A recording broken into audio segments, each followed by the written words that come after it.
औज़ुबिल्लाहिमिनश्शैतानिर्रजीम बिस्मिल्लाहिर्रहमानिर्रहीम। अस्सलाम वालेकुम क्लास बेटे आज हम लोग स्टार्ट कर रहे हैं नेक्स्ट चैप्टर। हम लोग चैप्टर नंबर स्टार्ट कर रहे हैं 8 न्यूट्रिशन। तो सबसे पहले हम देखते हैं न्यूट्रिशन की डेफिनेशन। ठीक है, न्यूट्रिशन है क्या, न्यूट्रिशन कौन सा प्रोसेस है और ये क्यों ज़रूरी है।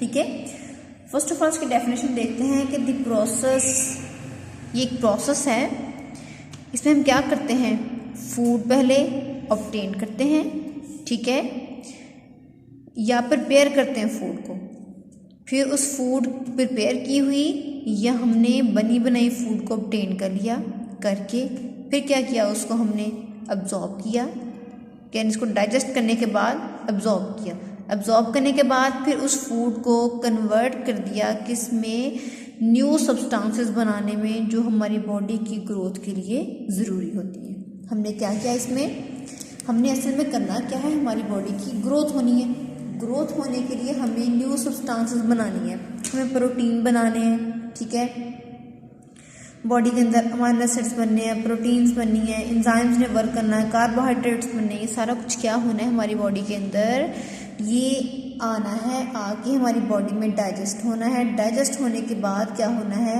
हमने इसको अब्जॉर्ब करना है, अब्जॉर्ब करने के बाद ग्लूकोज बनेगा, ठीक है, ग्लूकोज जो होगा वो क्या करेगा, हमारी बॉडी में हमारी ग्रोथ के लिए एनर्जी प्रोवाइड करेगा।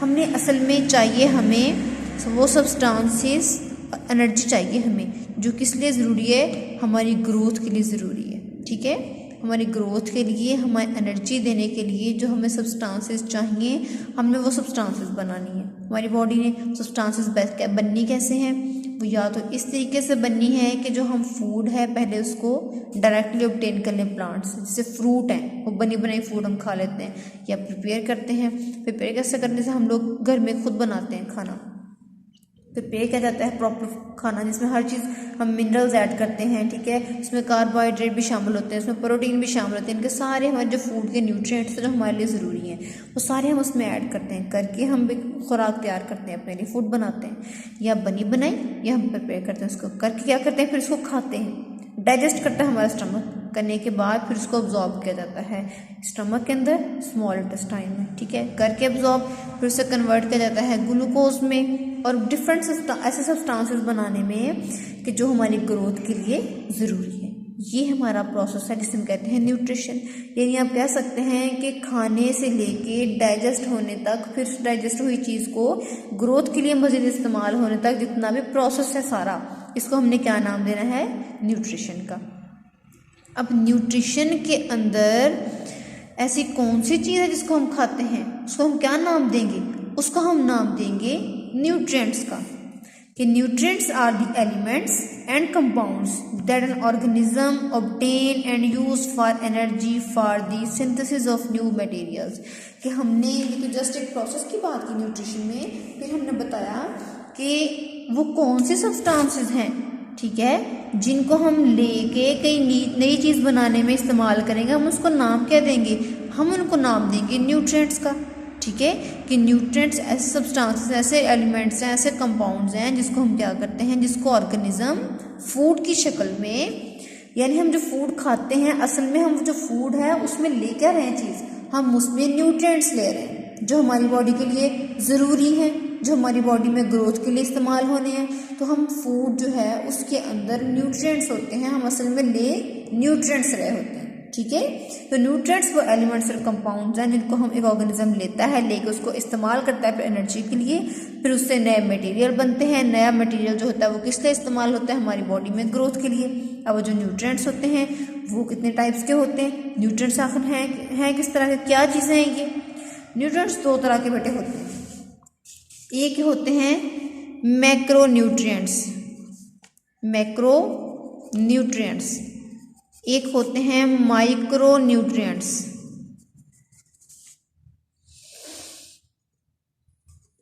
ठीक है, इसके नेम्स जाहिर हो रहे हैं, मैक्रो और माइक्रो, ठीक है। मैक्रो होते हैं जो हमें ऐसे न्यूट्रिएंट्स जो हमें लार्ज क्वांटिटी में चाहिए होते हैं, ठीक है, और माइक्रो न्यूट्रिएंट्स ऐसे न्यूट्रिएंट्स हैं जो हमें माइनर क्वांटिटी में चाहिए, ठीक है। अब मैक्रो में कौन कौन से आ जाते हैं, कार्बन है, हाइड्रोजन है, ऑक्सीजन, नाइट्रोजन, मैग्नीशियम, पोटाशियम, ये सारे क्या हैं?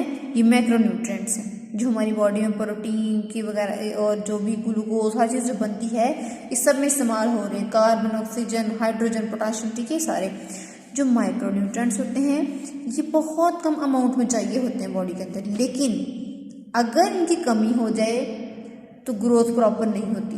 प्लांट में किसी न्यूट्रिएंट की कमी हो जाती है अगर माइक्रोन्यूट्रिएंट की, तो प्लांट की ग्रोथ रुक जाती है, वो एबनॉर्मल बिहेवियर शो करता है प्लांट। ऐसे ही इंसान है, इंसान में जो माइक्रोन्यूट्रिएंट्स हैं बेशक बहुत माइनर क्वांटिटी में चाहिए, लेकिन वो चाहिए भी ज़रूरी।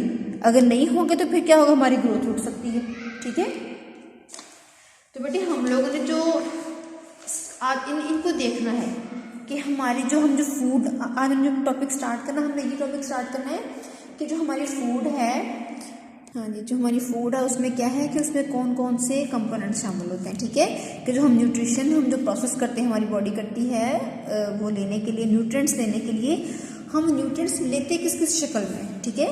जो हम फूड खाते हैं, हमारी फूड में कौन कौन सी चीज़ें शामिल होती हैं, कौन कौन से न्यूट्रिएंट्स शामिल होते हैं। सबसे पहले हम क्या करेंगे, हम देखते हैं कि न्यूट्रिएंट होता है the nutritional requirement of human and other animals are relatively complex as compare to plants. देखिए, अब जो न्यूट्रिएंट्स है वो प्लांट्स ने भी लेने हैं, एनिमल्स ने भी लेना है। आपको पता है बेटे जो प्लांट्स ऑटोट्रॉफ हैं, ठीक है, वो खुद ब खुद अपनी फूड प्रिपेयर कर सकते हैं, लेकिन हम लोगों ने क्या करना था, हमने डायरेक्टली प्लांट से फूड लेनी है या फिर क्या करना है, एनिमल से लेनी है, किसी दूसरे एनिमल से। लेकिन अब जो प्लांट है उसको जो न्यूट्रिएंट्स चाहिए होते हैं, जिसको फूड चाहिए होते हैं, वो बहुत सिंपल चाहिए होती है इनऑर्गेनिक फॉर्म में। लेकिन जो एनिमल्स होते हैं ये ऑर्गेनिक फॉर्म में फूड लेते हैं, तो इनका जो प्रोसेस है फूड वाला वो ज़्यादा कॉम्प्लेक्स है एज कम्पेयर टू प्लांट्स।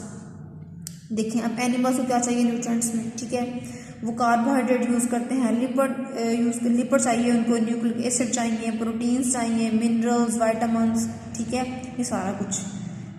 तो लेकिन इसके अलावा पानी भी चाहिए होता है। लेकिन प्लांट्स है वो तो उसका तो प्रोसेस बहुत सिंपल है फोटोसिंथेसिस का, ठीक है। इसलिए हम देखते हैं डिटेल में कि जो एनिमल फूड लेते हैं उसमें क्या क्या चीज़ें शामिल होती हैं। हम देखेंगे पहले कार्बोहाइड्रेट्स। कार्बोहाइड्रेट्स क्या हैं, ठीक है। अब कार्बोहाइड्रेट्स से बेटे हम लोगों ने जो चीज़ें देखनी है, उसको जो बताया उसका पैराग्राफ बुक पे दिया, उसको हमने 4 चीज़ों में पूरे पैराग्राफ को डिस्कस करना है। सबसे पहले हमने डेफिनेशन देखनी कार्बोहाइड्रेट्स की, फिर हम देखेंगे कि कितनी किलो कैलोरीज एनर्जी देता है, ठीक है, पर ग्राम में। 1 ग्राम कार्बोहाइड्रेट में कितनी किलो कैलोरीज एनर्जी होती है, इसका एनर्जी सोर्स कितना है, ठीक है। फिर इसकी एग्जांपल देखनी है, हमने एग्जांपल क्या है, इसके लिए हम देखेंगे कि कार्बोहाइड्रेट का सोर्स क्या है। इसकी डेफिनेशन देखें कि carbohydrates are the basic source of energy for all animals. About half of 2/3 of the total kilo calories every animal consumes daily are from carbohydrates, ठीक है। ये आप इसकी डेफिनेशन में लिखेंगे। ये देखिए, यहाँ से आप देखिए, ये यहाँ से कार्बोहाइड्रेट से स्टार्ट करके यहाँ तक आप इसकी डेफिनेशन मुकम्मल करेंगे। उसके बाद आप एक एग्जांपल देंगे इसकी कि glucose is the most often used carbohydrate for energy, इसकी एग्जांपल है, ठीक है। और इसकी ये भी इसकी एग्जांपल ही है कि other useful carbohydrates are maltose, lactose, sucrose and starch. ये सारी एग्जांपल है इसकी, glucose, maltose, lactose, sucrose and starch. इसके बाद देखिए, हम कहेंगे कि कार्बोहाइड्रेट्स में कितना एनर्जी सोर्स है, इसमें एनर्जी सोर्स है 4 किलो कैलोरीज पर ग्राम। 4th हेडिंग आप देंगे एनर्जी सोर्स की, 3rd हेडिंग। 4th आप देंगे कि सोर्स ऑफ कार्बोहाइड्रेट क्या है, ठीक है। ये डाइटरी सोर्स क्या है कार्बोहाइड्रेट का, भी हम हेडिंग दे लें, इसका डाइटरी सोर्स क्या है। पहले आप इसकी डेफिनेशन का हेडिंग दें, इससे इसकी एग्जांपल का हेडिंग दें, ठीक है। इससे देखिए एनर्जी सोर्स कितना है, फिर 4th वन हेडिंग दें कि डाइटरी सोर्स क्या है इसका कार्बोहाइड्रेट, वो इसका डाइटरी सोर्स क्या है, bread, pasta, beans, potatoes, bran, rice and cereals, ठीक है। ये सारे क्या है इसका एनर्जी सोर्स है। सीरियल्स क्या होते हैं, इससे दालें वगैरह होती हैं, ठीक है। ये सारी क्या है, ये सारे इसके एनर्जी सोर्स हैं। यह carbohydrate are the most common source of energy. Proteins and lipids are vital building components for body but they can also be used for energy. कहता है हमारी बॉडी में जो एनर्जी का सोर्स है, यानी कि जो ग्लूकोज हमारी बॉडी में एनर्जी सोर्स मेन है क्या, ग्लूकोज, ठीक है। तो कहता है जो एनर्जी का मेन सोर्स है वो कौन है, कार्बोहाइड्रेट है। लिपिड और प्रोटीन्स भी हैं, लेकिन ये क्या है, ये मेन बिल्डिंग ब्लॉक्स हैं, ठीक है। यानी कि हमारी बॉडी के जो ऑर्गन बनते हैं, ऑर्गेनेलिस बनते हैं, जो प्रोटीन और लिपिड होते हैं, ये दोनों चीज़ें मोस्टली बॉडी को बनाने में इस्तेमाल होती हैं।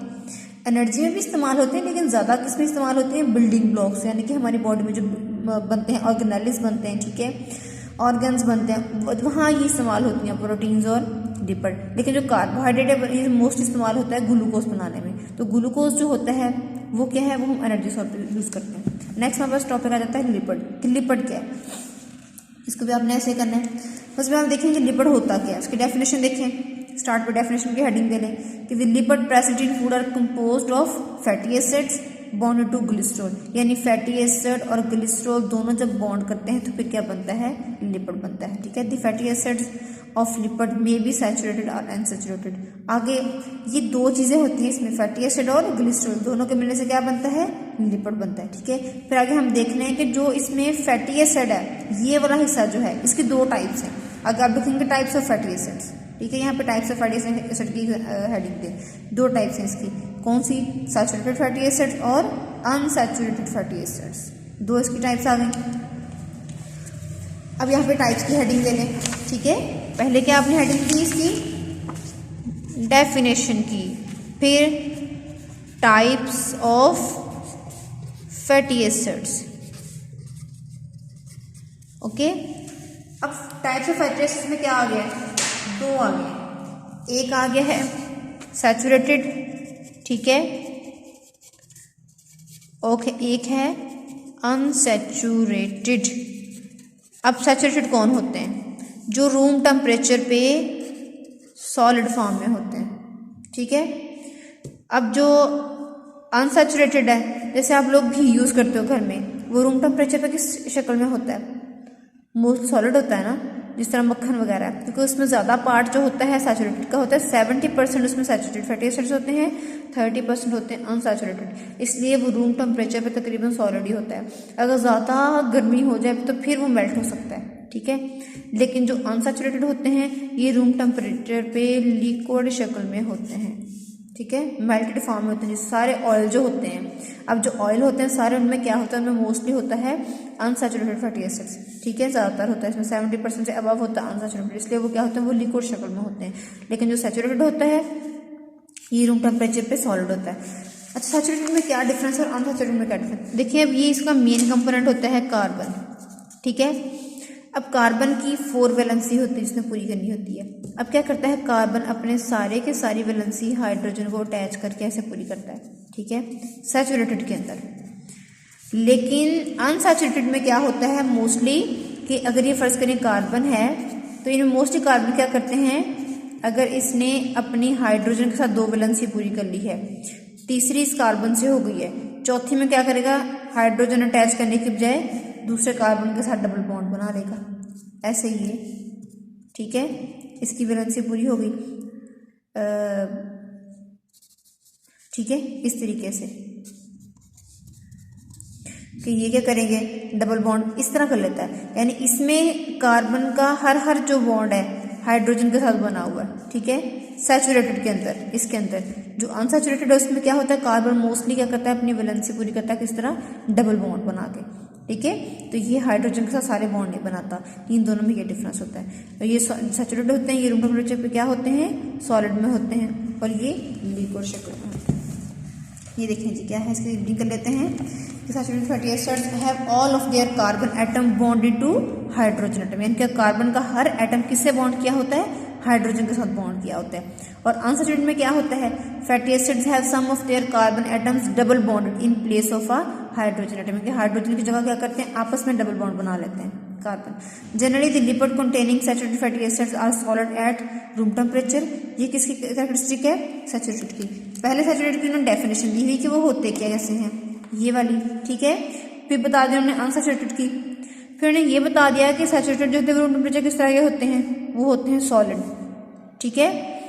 और the lipid containing unsaturated fatty acids are liquid at room temperature, यानी कि डिफरेंस बताया हुआ दोनों का कि उनमें हर कार्बन एटम किसके साथ अटैच है, हाइड्रोजन के साथ। इसमें क्या है, हर कार्बन एटम जो है वो हाइड्रोजन के साथ अटैच नहीं है, साथ में क्या है, डबल बॉन्ड भी होता है किस किस कार्बन में, ठीक है। और जो सैचुरेटेड है वो क्या है, वो सॉलिड है रूम टेम्परेचर पे, और जो अनसैचुरेटेड है वो क्या है, वो लिक्विड है रूम टेम्परेचर पे। अब आगे इनकी दी हुई है एग्जाम्पल, यहाँ से आप इसकी एग्जांपल करेंगे सैचुरेटेड की और अनसैचुरेटेड की।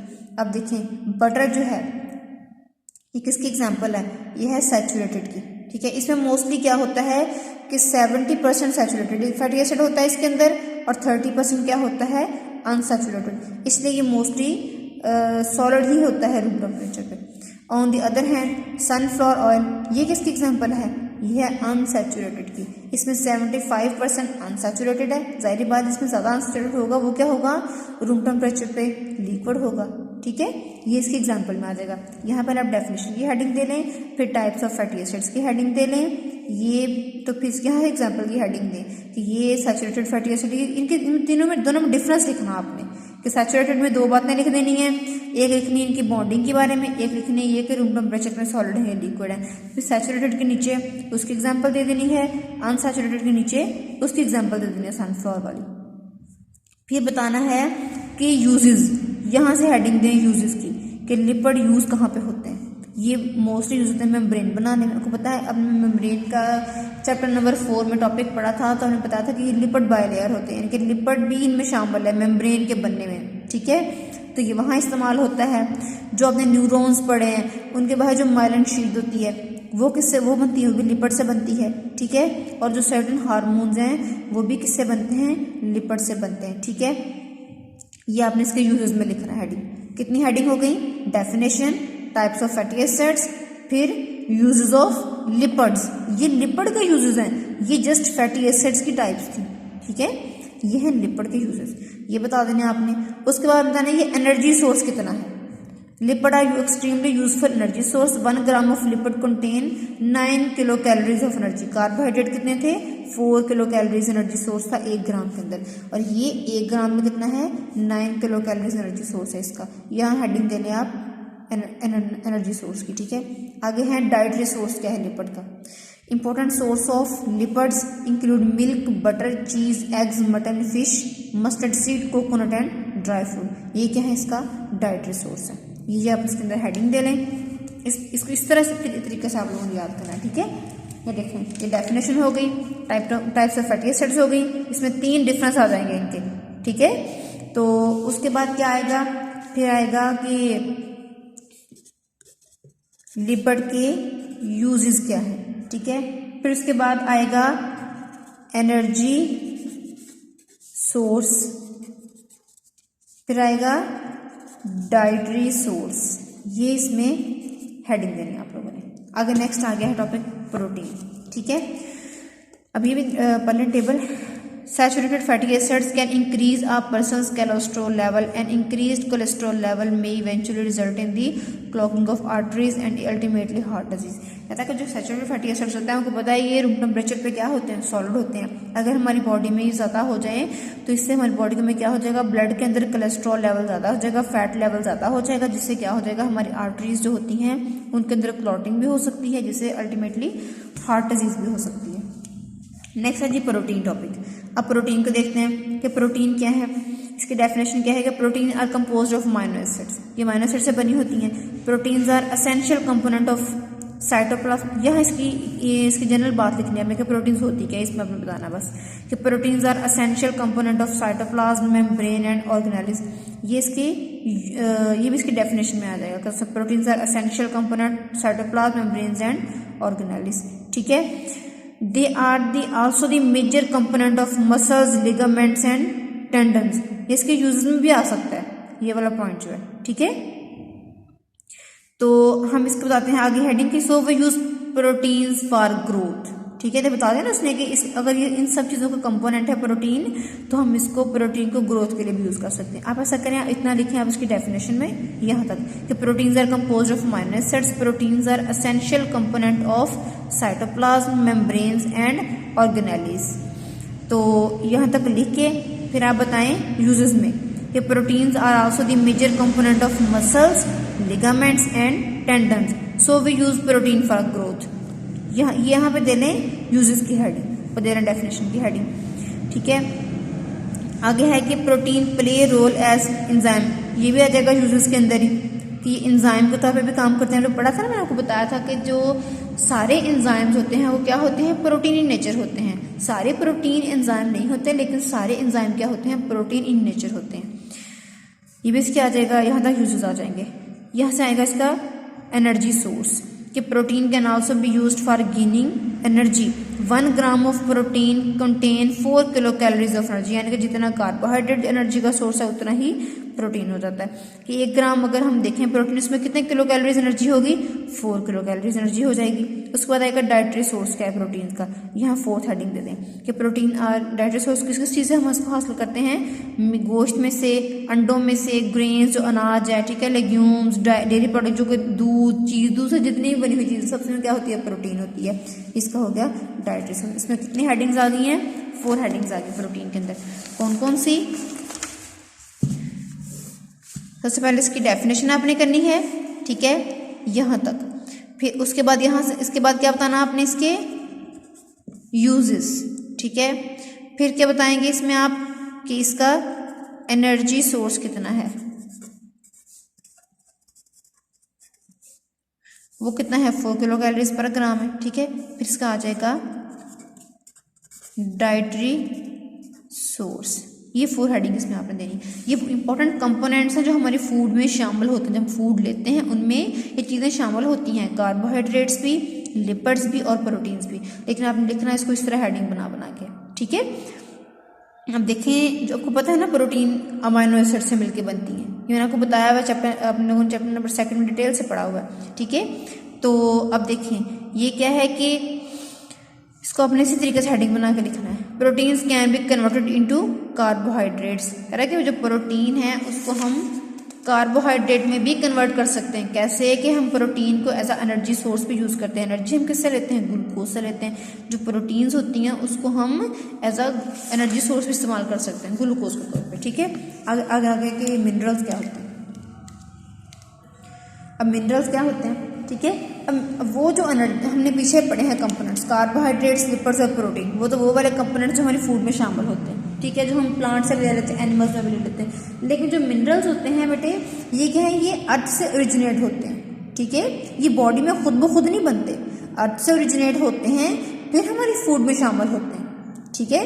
लेकिन हमारी बॉडी में खुद से नहीं बन सकते ये। अच्छा जी, ये क्या है कि मिनरल्स क्या होते हैं, इसकी डेफिनेशन देखिए आप कि minerals are the inorganic elements that originate in the earth and can not be made in body, ठीक है। ये इसकी डेफिनेशन है, यहाँ से इसको अंडरलाइन करें। फिर they play important role in various body functions and are necessary to maintain health. इसका यूज़ क्या होता है या इसका रोल क्या होता है, ठीक है। इसका रोल लिख लें, यूज़ लिख लें, क्या है कि ये वेरियस बॉडी फंक्शंस में इस्तेमाल होते हैं मिनरल्स, ठीक है, और हमारी हेल्थ को मेंटेन करने में ज़रूरी होते हैं। Most of the minerals in human diet come directly, इसका सोर्स क्या होता है मिनरल्स का, यहाँ पे सोर्स की हेडिंग दें, come from directly from plants and water and indirectly from animal food. कहता है अगर हम डायरेक्ट इनको लें मिनरल्स को, ये तो प्लांट मिनरल्स को कहाँ से अब्जॉर्ब करता है, वाटर के थ्रू अब्जॉर्ब करता है ज़मीन में से, ठीक है। तो हम प्लांट से डायरेक्ट ले सकते हैं, लेकिन अगर हमें डायरेक्ट इनडायरेक्ट लेना हो तो फिर क्या होता है, वो एनिमल जो प्लांट से फूड लेते हैं, फिर वो सारे मिनरल्स प्लांट से कहाँ चले जाते हैं, एनिमल्स के अंदर। जब हम एनिमल का गोश्त खाएंगे तो वो एनिमल से फूड हमारे अंदर आ जाएगा। यानी कि अगर हम डायरेक्ट लेंगे तो फिर प्लांट से लेंगे, लेकिन अगर इनडायरेक्ट लेंगे तो फिर एनिमल से लेंगे। कैसे, अगर डायरेक्ट ले रहे हैं तो प्लांट से फ्रूट खा लिया तो डायरेक्ट हमारे अंदर आ गया, सब्जियां खा ली, ठीक है। लेकिन जब उन सब्जियों को, उन प्लांट्स को जानवर खाएंगे तो वो मिनरल कहाँ चले गए, एनिमल के अंदर। फिर जब एनिमल का गोश्त हम खाएंगे तो मिनरल्स हम में आ गए, ठीक है। प्लांट डायरेक्ट सोर्स हैं, एनिमल्स इनडायरेक्ट सोर्स है, क्योंकि एनिमल जो है वो खुद नहीं बना रहे उसको, मिनरल्स को, वो प्लांट से लेके हमें दे रहे हैं। अच्छा जी, आगे क्या है कि यहाँ तक इसका क्या है, इसका डाइटरी जो सोर्स है मिनरल्स का, पहले इसकी डेफिनेशन, फिर इसका रोल मिनरल्स का, फिर इसका डाइटरी सोर्स क्या है, आगे है मिनरल्स होते कितने टाइप्स के हैं, आगे टाइप्स ऑफ मिनरल्स हैं। इसकी 2 तरह के टाइप्स होती हैं, एक होते हैं मेजर मिनरल्स, एक होते हैं ट्रेस मिनरल्स। मेजर मिनरल्स वो होते हैं जो हमें डेली 100 मिलीग्राम अमाउंट उनकी चाहिए होती है, हमारी डाइट में शामिल होने ज़रूरी हैं, ठीक है। लेकिन जो 100 ग्राम से कम हमारी मतलब पर डे हमें चाहिए होते हैं, वो होते हैं ट्रेस मिनरल, ठीक है। यानी कि जिसकी अमाउंट, जिन मिनरल्स की अमाउंट डेली हमारी डाइट में एटलीस्ट 100 मिलीग्राम होनी ज़रूरी है, वो हैं मेजर मिनरल्स। जिनकी 100 मिलीग्राम से कम भी अगर हमें अमाउंट मिल जाए कोई मसला नहीं, वो होते हैं ट्रेस मिनरल्स। अब जो हमारी बॉडी में मेजर मिनरल्स हमें चाहिए होते हैं, ठीक है, वो कौन कौन से हैं? वो ये वाले हैं, मेजर हैं, सोडियम है, पोटाशियम है, क्लोराइड है, कैल्शियम है, पोटाशियम एंड फॉस्फोरस है। अब ट्रेस मिनरल्स कौन से हैं? Iron, zinc, copper, chromium, fluoride और आयोडीन। ठीक है बेटे, अब इनको दफा देख लेते हैं हम लोग क्या क्या चीज़ें ये जी। सोडियम क्या करता है? ये हमारी बॉडी में बैलेंस करता है उसको फ्लूइड को ना,